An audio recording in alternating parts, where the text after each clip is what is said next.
Welcome to the SwineTime podcast here at PIPESTONE. I'm your host, Spencer Wayne. I'm one of the staff veterinarians here at PIPESTONE, and they let me do this fun job a couple times a month. I get to record a podcast with interesting people.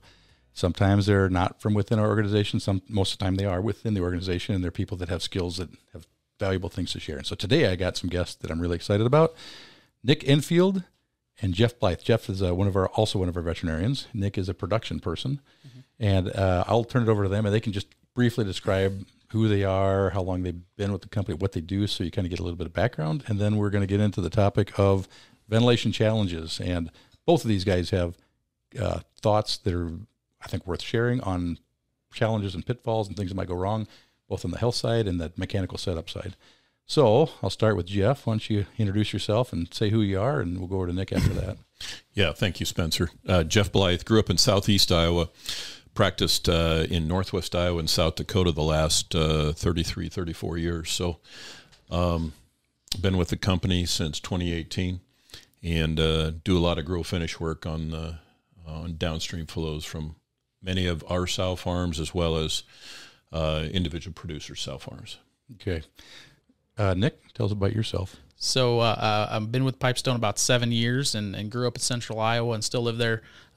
Work with a bunch of our customers on all their downstream, wean to market, feeder to market production. And I'm a production consultant with the Farm Pro team that I get to go out and work with our awesome clients. Okay, Farm Pro is one of our internal programs, a service offering here to work with grow finish. Right? Absolutely. So our team is about 14 people from southeast Minnesota, while really covering South Dakota all the way down to, at one point I was going down to Missouri, central Missouri. So cover a pretty wide geography. I noticed your accent picks up. You got a little Missouri in your accent. Well, don't tell too many people that. All right. So I got to talk to Nick. Really, I didn't know you. I'd known Jeff for a while, but didn't know you until yesterday. We were speaking. I was kind of getting set up for this talk, and then I realized you were super passionate about ventilation. And then I realized, man, you could talk about it for hours. And so I'm gonna address the elephant in the room right now. It's like, Nick, if you start talking too much, we're gonna shut you down. And also, I know Jeff, and Jeff is also passionate, so it might be me telling both of you to shut up every once in a while. But a lot of knowledge, a lot of things that are valuable and worth sharing. So we'll hit that. And also, you guys are both Iowans, so I will talk slowly. Is it? No. All right. But yeah, Jeff, you'd be my go-to guy for a lot of things ventilation and health related. And then Nick, now that I know you better, I might be calling you. Okay. So let's start it out. Ventilation, some of the challenges, and Nick, I know you've kind of crystallized your thoughts on things to look out for. So why don't you take us through challenge one?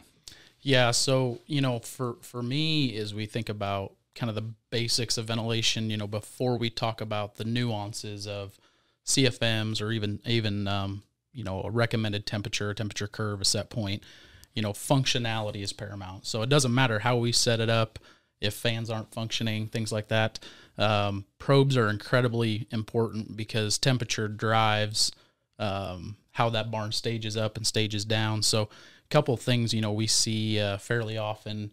Probe placement is incredibly important. You don't want those probes in front of heaters, in front of inlets.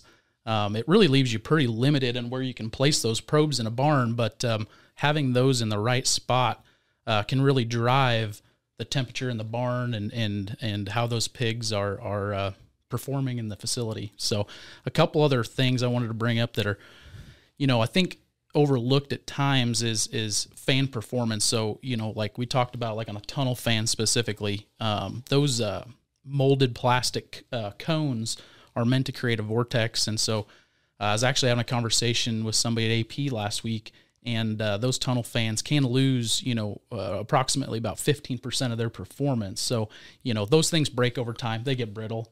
Snow load, somebody backs into it with a tractor. So those are two good points. Go back to the probe placement. Yep. Because I was also talking to Jeff about the reality that in a room without a lot of air moving in it will stratify a lot. Hot top, cold bottom, but it actually inverts, Jeff was saying. So, trying to ventilate for the pig at the level of the pig, and where do you put those probes? Jeff, talk a little bit about air stratification, what you found. You were sharing some things I really wasn't aware of. And then I want to ask about how should you place the probe? But Jeff, share what you were sharing with me earlier.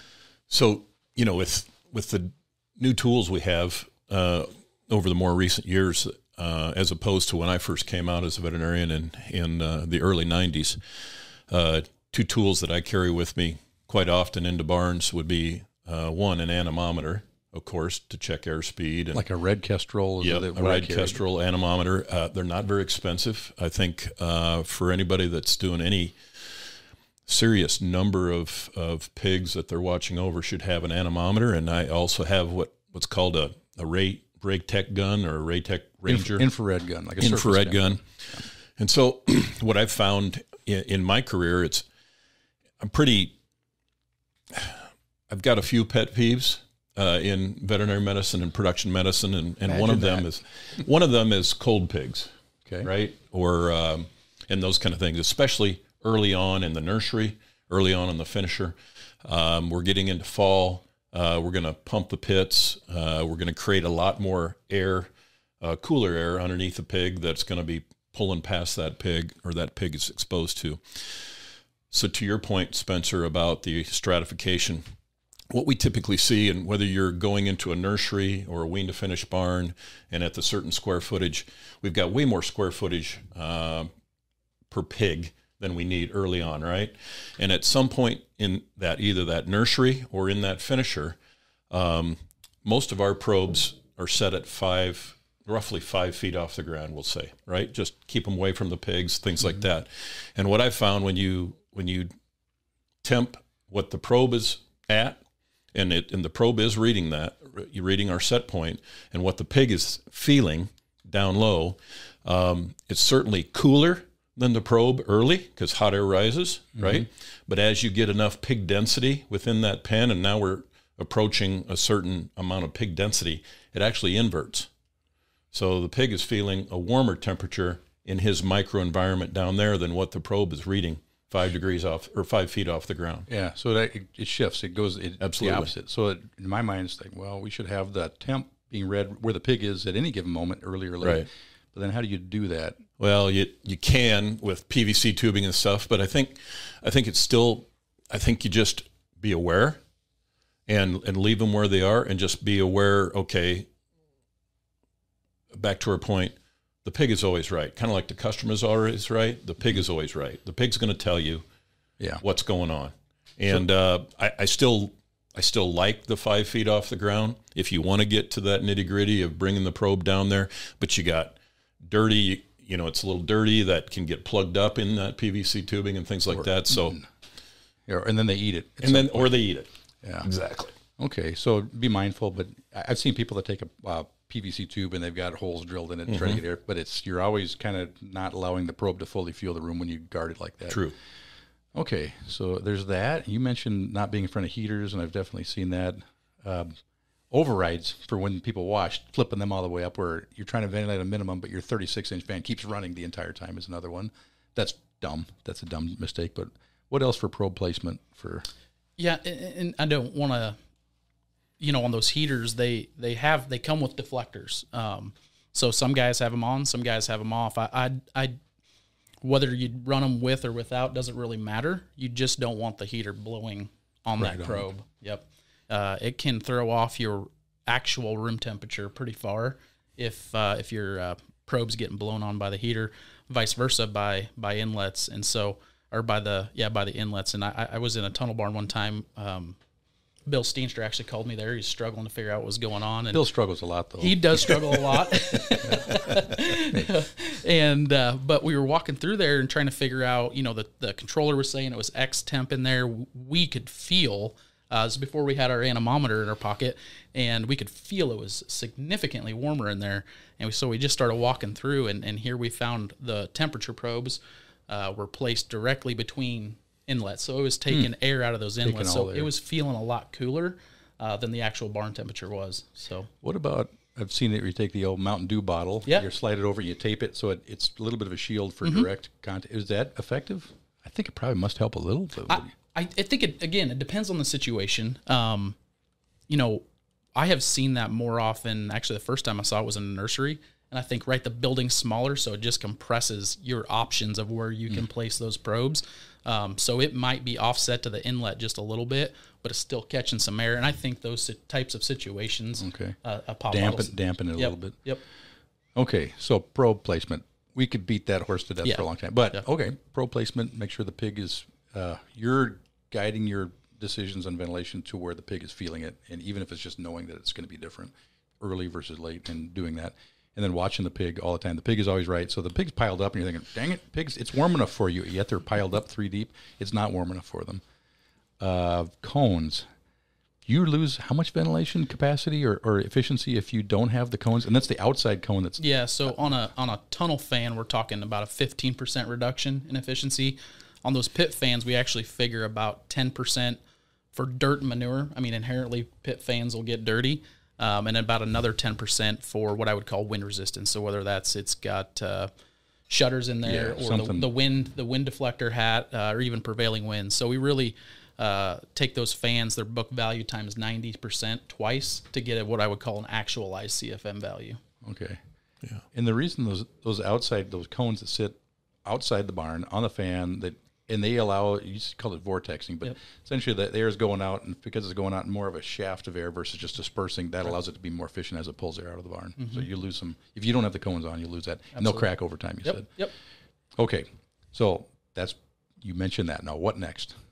Once we've got really a functional facility, fans, all that, we're going to talk about setting it up and what's the right setup. So math, we want to use math to kind of guide our decisions, or at least put us in the right spot. And we talk about a wean pig. We're going to talk about a minimum of a 2 CFM on those wean pigs.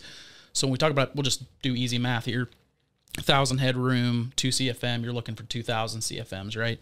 And so we need to understand, the size of your fan, whether you got an 18-inch pit fan, a 24-inch pit fan, to really kind of set our base level of ventilation. And kind of what Jeff was saying, from there, that gets us to the right ballpark, and we're going to use our senses. How are the pigs laying? Is it humid? Or is it gassy? How do the pigs look? Let them guide our decisions in terms of how do we tweak it from there? Do we need to up our minimum vent a little bit? Do we need to lower it? What's our heater run times? Kind of taking in all that information to guide our decision making. So let's complete the easy math on that. 1,000 head room, 2 CFM, 2,000 CFM is what I want, and you have an 18-inch fan. What's an 18-inch fan give? Full power. Oh, well, we deal with a lot more 24s on the pits, so I got those memorized. Yeah, the 24 we give about a 5,000 CFM value. So that should be running like 40%. One fan at 40% would give you 2,000 CFM. Approximately, yeah. The actual math. There's some conversion tables. A 24-inch pit fan at 50% on the controller is about 1,950 CFM. Okay. Yep. All right. And then you have other things. If you go below a certain percent running, 40%, it becomes unreliable against wind, and so it's hard on the motors. You may unplug. If you got 2 fans, you may unplug one just to run the remaining one at a higher percentage. Right. It's more efficient. Yep. Okay. So. Baseline CFM per pig at wean is a good topic, because then I go there and think, all right, well, what happens if it's not right? Let's go with less. Let's say you're ventilating at half a CFM per pig, and I'm just imagining you walk in, it feels wet. Jeff, what's the problem with a wet barn at placement if you have underventilation happening because your CFM is too low? Well, bacteria and viruses love a warm, humid environment. Well, as long as it's not too warm, right? So, higher humidity creates a great environment for the pathogens to grow and propagate and negatively impact that pig, right?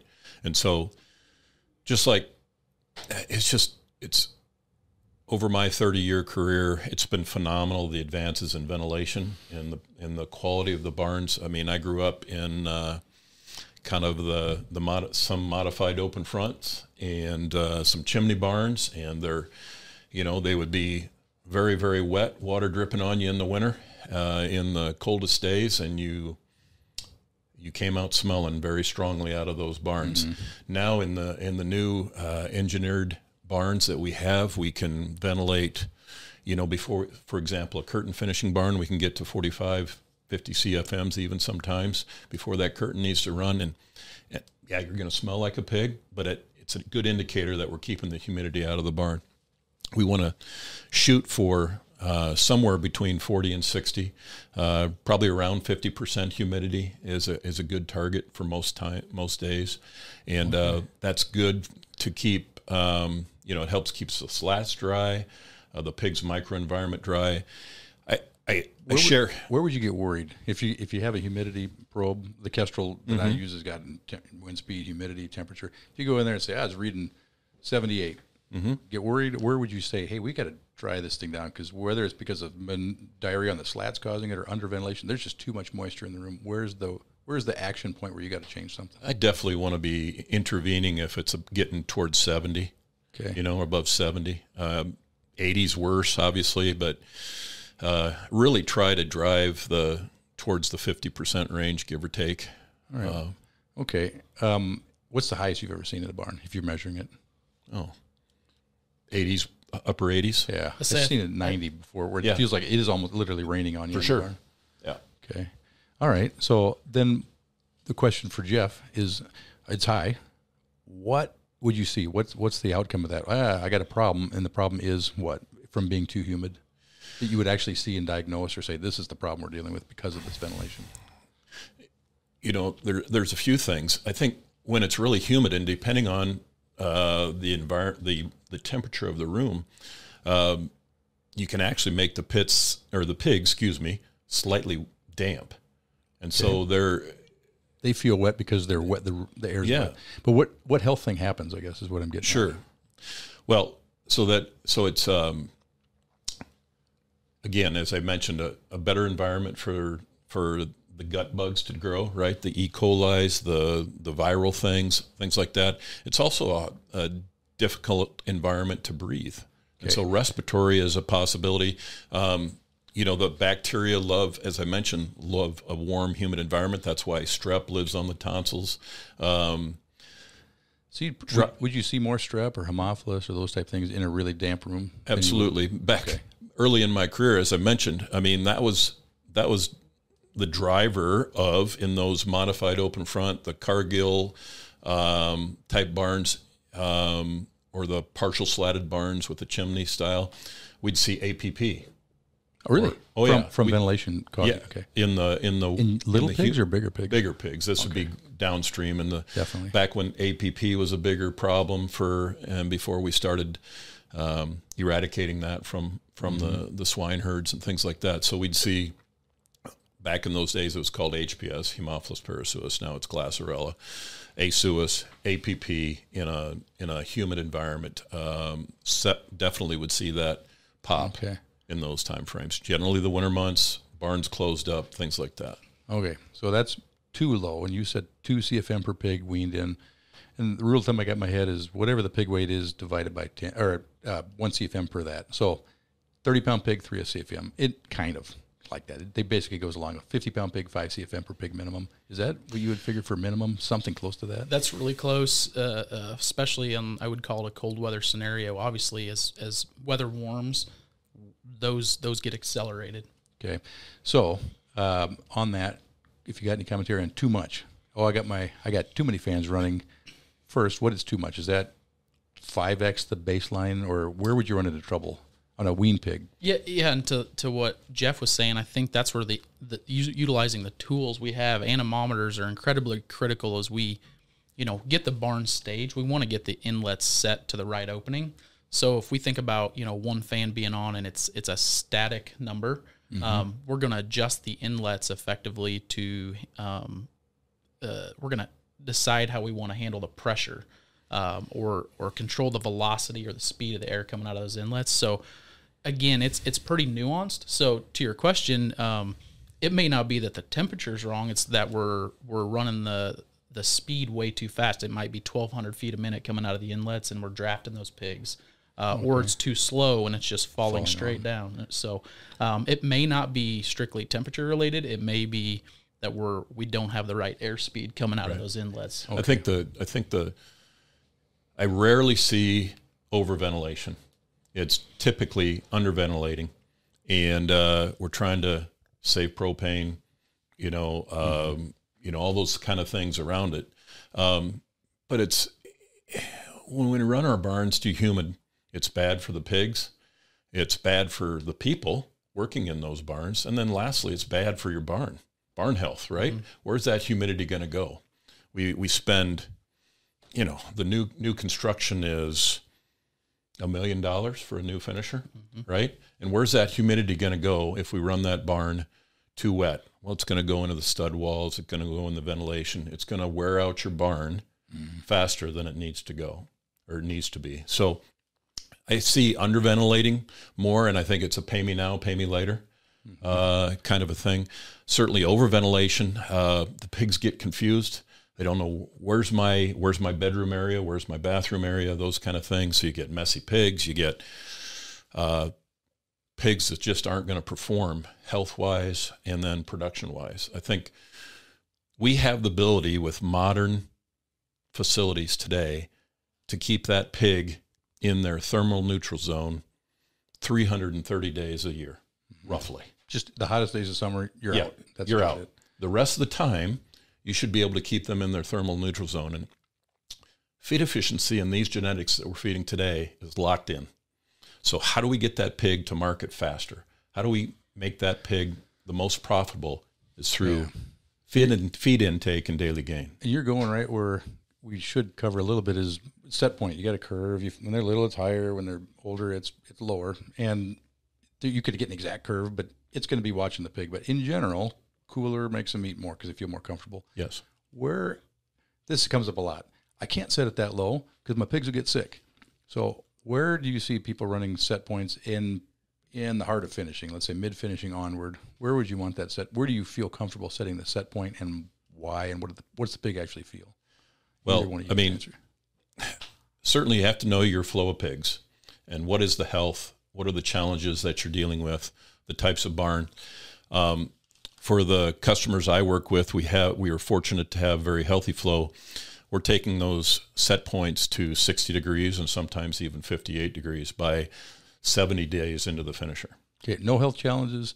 You can pull them down quite a bit. Absolutely. Knowing that they're probably not spending any time actually at 60 degrees, but you're trying to get close. In the summertime, you can pull them down because you're trying to get closer to that. And then, is that right? Yes, and like I shared earlier with you, Spencer, back to our earlier point, if our set point's at 60 degrees and you got 220-pound pigs in that pen at 7.5 square feet, 7.4, 7.5, somewhere in there, it's actually probably 6 to 8 degrees hotter down in that pen, in that microenvironment, what that pig's feeling. So he's really only feeling 68, right? Well, 68 is pretty comfortable for us. I mean, that's pretty comfortable for us to live and eat and work. Where do you see him running down, Nick? Yeah, I have a hard time convincing a lot of guys to go that low. I totally am on board with that. Typically what we see is in that 62, 64 range for the lowest we go. The biggest thing too on that is like those curtain barns. It'll really dictate, especially spring and fall, how fast we're getting that curtain open, which can make a big difference. Okay. And that leads to the next thing, just summer versus winter, how aggressive you want your stage advancement. So first stage, second stage, third stage, spread those bandwidths out, tighten them up. How do you look at that seasonality wise? I'll start with Nick on this. How do you do it? Again, a ton of nuances to that, and then it varies based on the pig you're getting. Generally speaking, what I like to do is in call it cold weather, be 2 degrees from stage to stage. In the summertime, or as those pigs get bigger, I will shrink that down to 1.5. Again, there's some nuances there, spring and fall, size of pig. We may just run 2 degrees for the first couple stages and then go to 1.5. So there's some nuances there again. But more aggressive when it's hot. Absolutely. You say, hey, I just got to get to that temperature quicker so that I'm not letting that pig spend time at a higher temp. Yeah, and I would say on that point, Spencer, is, if we think about the total number of stages and the total number of degrees, when we get 10, 11, 12 degrees above set point, we need to be probably in full tunnel at that point. So when I'm talking tunnel barn, obviously, when you start going to these barns and evaluating how ventilation is set up, I've ran into some situations where the controllers are so advanced and we have so much fan power, which is good. We've set up 12 stages of ventilation, which ends up putting full tunnel, 14.5, 15 degrees from set point. I think, we get in those situations. I have not found a barn yet that we've needed to go over 8 total stages. So we get to that 10, 11, 12 degrees above set point. Your last couple stages can be double fans. Well, whether it's a lot of stages or not, what's what do you generally have for a top to bottom setting in a tunnel barn, fully power ventilated, no curtains, from set point to last stage kicking on? How many degrees would you normally have that? It's about 12. 12 degrees? Yep. It's going to vary a little bit depending on whether you're at 2 degrees or 1 degree or 1.5 degrees between your stages. Yeah. Okay. I usually run it a little bit tighter than that. I didn't know if there was a danger of having it to be too narrow from top to bottom. There is. I mean, less at the top end of that ventilation, more risk at the bottom end. What I mean by that is, like, when you're in stage 2, and if you have them at 1 degree, you got to think about, you're going to get through your stages faster as you go up and it warms. It's going to come down through those stages a lot faster. So the risk there is you get below set point, and again, your probes are reactionary to what the temperature is. So if you drop it too fast and you're in that temperature is coming down really fast, you get below set point. What you don't want to do is run into your heaters and you create this yo-yo. So. Right. One final topic, and I see we're hitting on some minutes here. We're already 25 minutes in. I'm getting the evil eye from Katie. Vices constantly come up as an issue, especially like in breeding stock barrows or gilts. They seem to be more sensitive, but not only them, but tails, side sores, side biting, ear tip necrosis and biting. These vices seem to come up, and is the diet right? Am I doing these other things right? But ventilation is constantly thrown out as something that's not right that causes it, and I think rightly so. But what would be the basic setup to cause that? What ventilation causes ear necrosis, tail biting, and side sore biting? Any comments on that? Yeah, I think we go back to our common mistake would be underventilating a barn. And we're trying to preserve propane and those kind of things as, new pigs. We're getting into fall. We're emptying out pits. It's taking more propane to keep that barn warm. I think those vices, the humidity, the skin is moist. It's a little more fragile probably. So underventilating the barn. And I see it, Spencer, those two things, probably underventilating, and then secondly, looking at the diet. I mean, are we getting through that stage? Do we need a little more lysine in that diet, that stage where can we confirm that it's happening at that certain point in time of that flow of pigs consistently? If it is, then we need to look at diet. If it isn't, then I think we need to look at their environment. Okay, and what I heard from you was underventilation. So too moist, too much moisture in the air, something leading to bacteria growing in these spots, and there's fragile, sensitive spots, and then you see the ears go. The pigs are uncomfortable. They're irritated. They're not happy that their buddy's that close to them. Okay. All those kind of things. All right. You ever see where it's overventilation is the cause? I have, just not as often. Okay. Yeah. Nick, what are your thoughts? Yeah. I as a production consultant, I always say 3 things when I start to see vices. It's one of 3 things that's causing that animal to be uncomfortable, and it's potentially a feed issue, it's a water issue, or it's an air issue. It's one of those 3 that's irritating him or making him unhappy. And what I can control, obviously being in the barn that day, I'm going to go verify ventilation, right? I'm going to go through stages, double check everything, use my anemometer, go through that. And then we'll start to dig into other challenges, make some phone calls to peers and figure out if they're seeing the same thing, if it's at the same time, if we need to dig into diets. There was a situation where a mill ran out of salt and just stopped putting it in the feed one time. And just, we had to figure that out. Right. And so, those things do happen, but to me, it's those 3 things. One of them is probably making him unhappy. And so the one I can control, I'm in the barn right now at the moment, is I'm going to double check ventilation, and then we'll work through the other 2. Okay. So to kind of recap everything, watch the pigs first. Always watch the pigs. Should basically use some simple math to baseline yourself on ventilation. I got this many fans running. I got this many pigs of this size. I really want to kind of match that up and then watch the pigs and tweak from there. That's another one. Be mindful of the pigs feeling different temperature than what the probe is feeling. Said that early on. Just be mindful of it. However you can adjust that so you don't get the probes chewed and still get an accurate reflection of the room temp. Fan cones, fans working, those type of things. And then my question about the ear necrosis and the devices, and basically don't get a hot, humid environment to begin with, because that probably initiates some behavior that you don't want, and in the environment to grow the bacteria. That's right. Anything else we missed? I know we could talk for hours. We really could. We just scratch the surface. We are. Yeah, and so it's fun doing these audits. Like you said, I got to go verify these things. And so you walk in and think, let me look at every stage. I'm just going to do the math at every stage. I'm going to look at the inlet opening at every stage. I'm going to measure the airspeed at every stage just to make sure we're not missing something that when you leave and it gets slightly warmer or colder, all the wheels don't fall off because something funky happens on the controller.